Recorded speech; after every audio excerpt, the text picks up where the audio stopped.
guys, Prof JC here.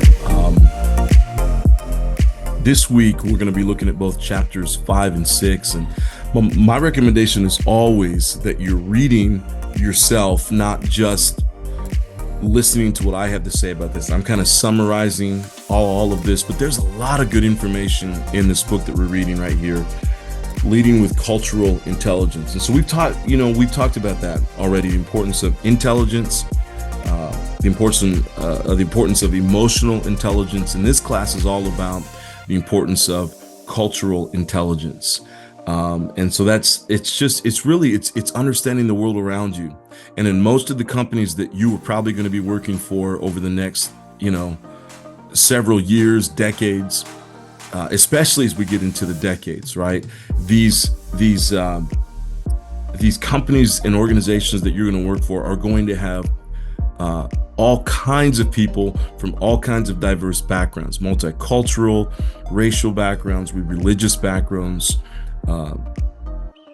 socioeconomic backgrounds, just all kinds of differences. And you've got to understand how to lead in that. And then for those of you who are going to maybe at some point lead in lead in an organization that's global, you might be leading global teams at some point. I've got a friend of mine who works up at Apple, actually, and she leads global teams, and she's got teams that are in Europe. She's got teams that are based out of the United States, and I believe that she's got a small contingent of a team that's based out of Asia. And so we've actually talked about this, how in conversations, right, and in how she leads, it's like leading the same team, but depending on who you're talking to in that team, leading them differently. Okay. And so you may be in that role one day where you're leading multicultural, multi-generational, right? It's not even just about, race and ethnicity and all that stuff. It's also generational. It's all this stuff. This class is really kind of hits that cultural piece of diversity and how important that is. And so it looks at different aspects this week. If you're going to have CQ knowledge, it's understanding what kind of a culture are you leading inside of, right? So it lists out different kinds of cultures. So for instance, you've got individualism versus collectivism. Okay. So if you're working for a company or an organization or in a country, right, in a context that is more collective than it is individual, you're going to have to lead different. Okay. The United States, leading here in the United States is not the same as leading in another country, maybe where the collective is matter, that community sense. And I think I've already shared, so I don't want to reshare this story, but at one point I was working for a very large church here in San Diego County, and I worked for the Hispanic ministry, and I learned that my leadership with the English-speaking side of the church and my leadership within the Hispanic side of the church, they had to be much, much different. Okay. And it wasn't until I learned that, it wasn't until I grasped that, that we really started to take off, and that the work that we do, the work that we were doing began to take off. I didn't understand that cultural, aspect of it, community and family, and how important that was, right? So right here it says on page 101, individualism versus collectivism is at its core a difference in identity. From an individualist perspective, which is what we see a lot in Western society here in the US, if a decision affects you, you should be the one to make it.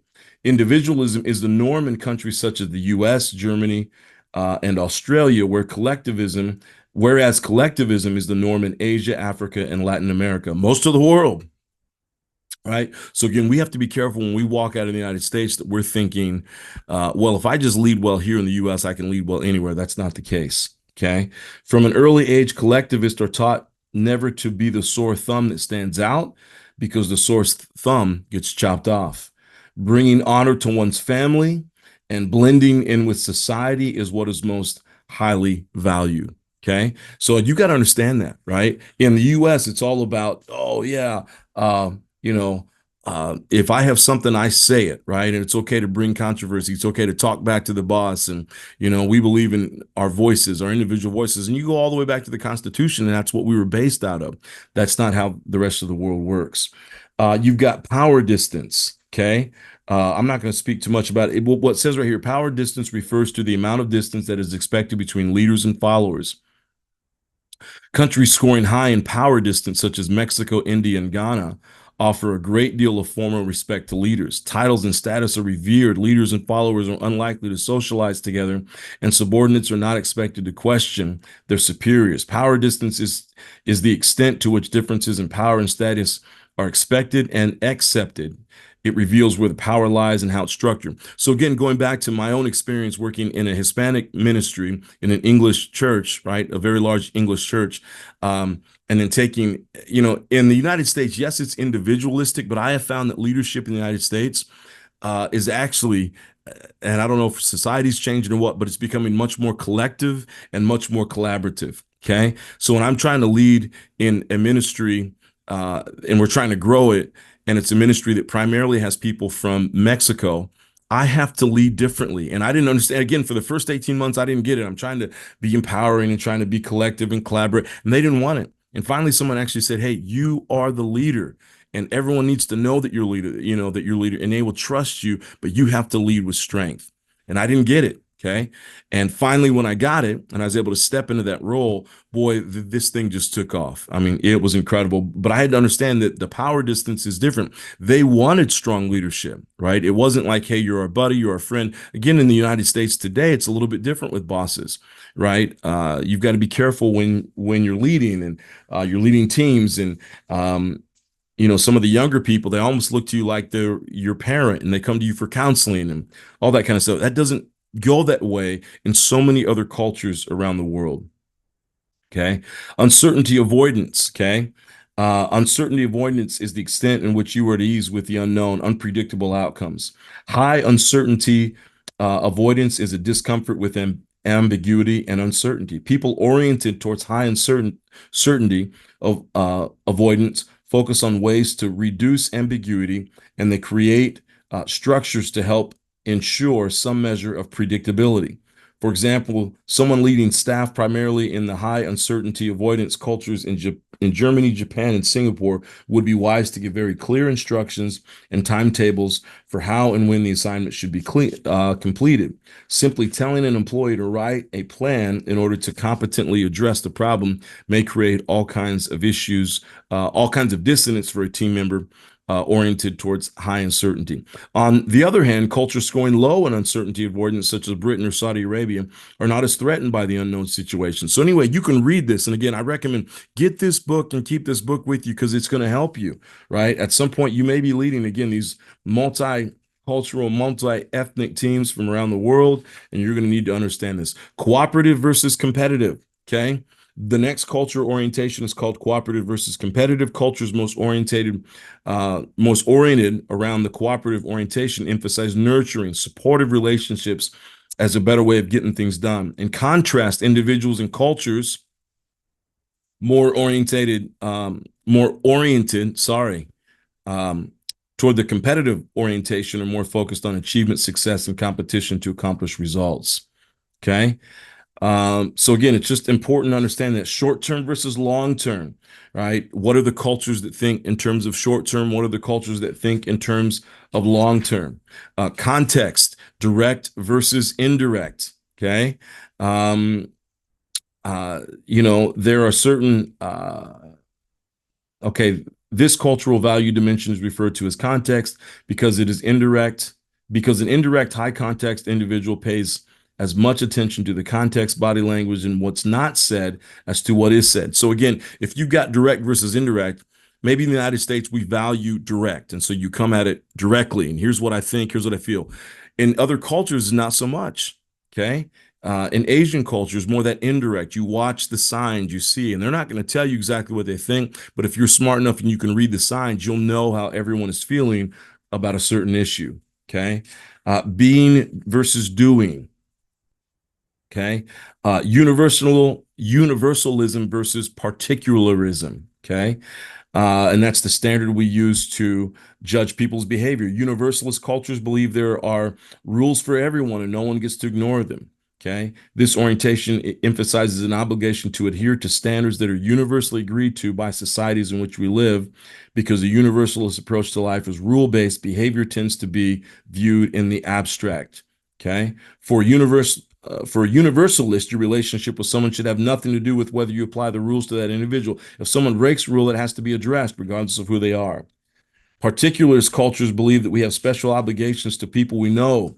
Particularist judgments focus on the exceptional nature of present circumstances, and you can't possibly treat every situation and person the same. It doesn't make sense. For a particularist, a friend who breaks a rule is not just an arbitrary person. He or she is a friend and has unique importance. So an individual from this orientation would sustain, protect, and defend a friend no matter what an arbitrary rule says. Okay. Neutral versus effective, monochronic versus polychronic. Okay. So there you got it. So this is the first question. You got to make sure you're listening to this whole video because we're not done just yet here. So here's the first question. I would like for you, because every single one of you has this book, for this assignment, you need to go through all of chapter 5, and I want you to understand the 10 cultural value dimensions. Okay. So I want you to write them out, okay, what they are, and then just in one sentence define them. What's individualism? What's collectivism? What is power distance, right? And then I want you to list one country for each. Okay. So if it's individualist versus collectivist, and all the answers are right in here. You don't have to go do much research. They're all in this chapter. So you go ahead and you just you list out the definition for individualism, and then you write one country. You list out the definition for collectivism, one country. You go to power distance, you do the exact same thing and do it for all 10 of these. Okay. So the ones that list two, like it's cooperative versus competitive, you got to list both. What does cooperative mean? What does competitive mean? And then list one country that correlates to each and every one of those. Okay. I just want you to get a grasp on this. I want to make sure that you're in this chapter, you're looking at it. It's fascinating. It's going to help you be a better leader. Okay. Now that's for chapter 5. Okay. So let's move on here to chapter 6. Don't, excuse me, CQ strategy. Don't trust your gut. A lot of us, we like to do that, right? We kind of trust our gut with how we make decisions, but this chapter is going to encourage us not to do that. Okay. And so I made some notes here.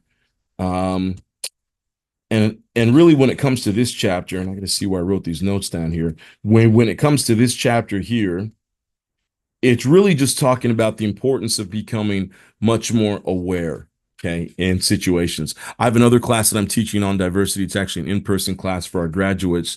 And the biggest thing that we're talking about is just awareness. That's key. We're throwing a lot of information at them right now. We're having some tougher conversations. But the reason why we're having these conversations is so that we can be much more aware. Okay.